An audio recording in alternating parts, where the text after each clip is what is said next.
ఈ పట్నం ఏంది మస్తుంది.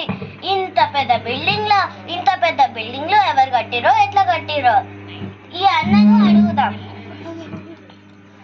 అన్న, ఈ బిల్డింగ్ ఎవరు కట్టిర్రే? నేమాలం కట్టిండా? నేమాలం అంటే నేమాలమే. అరే, ఈ కార్ మస్తుంది, గింత స్పీడ్ ఉరుగుతుంది. ఈ కార్ ఎవరు తయారు చేసిర్రు? ఈ అన్నని అడుగుదాం.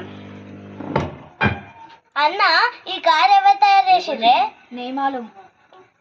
అరే, ఇది కూడా నేమాలమే చేసిండా? నేమాలం ఎవడో బాగా తెలివైనోడు ఉన్నాడు. నేమాలంని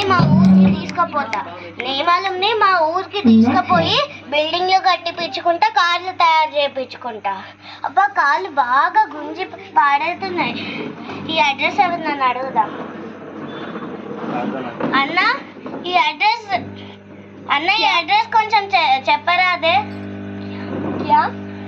కియానా? ఈ అన్నకు తెలియదు అనుకుంటా. మరి ఈ అడ్రస్ ఎవరికి తెలుసే? నేమాలం. అబ్బా, ఇది కూడా నేమాలంకే తెలుసా? నేమాలంని మా ఊరికి ఖచ్చితంగా తీసుకుపోతా. ఇప్పటి నుంచి నేమాలంని వెతికి నేమాలంని మా ఊరికి తీసుకుపోతా. అయ్యో, ఇక్కడ ఎవరో చనిపోయినట్టున్నాడే. ఇంతమంది జనాలు వెళ్తున్నారంటే చనిపోయిన వ్యక్తి ఎవరో గొప్పోడు అనుకుంటా. తెలుసుకుంటే మంచిది.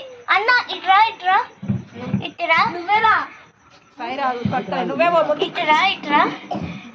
అక్కడ బాగా జనం వెళ్తున్నారు. చనిపోయిన వాళ్ళు ఎవరు?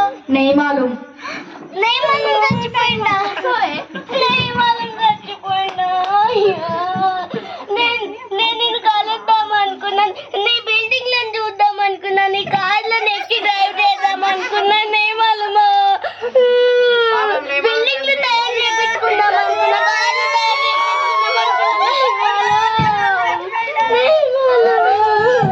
అరే, వీళ్ళు ఎవరో మనకు తెలిసిన వాళ్ళు అన్నట్టున్నారే, తెలుగు వాళ్ళు. పోయి అడుగుదాం ఏమైందో. అమ్మా, ఏమైంది? నేమాలం చచ్చిపోయిండు. నైమాలం ఎవరు? నేమాలం నీకు తెలియదా? బిల్డింగ్లు కడతారు, కార్లు తయారు చేస్తాడు. నేమాలం చచ్చిపోయిండు. నైమాలం అంటే నాకు తెలియదు అని అర్థం. నేమాలం అంటే తెలుగులో నాకు తెలియదు అని అర్థమా? అవునా? నిజమా? అబ్బా, నా పిసవాడు వాడ.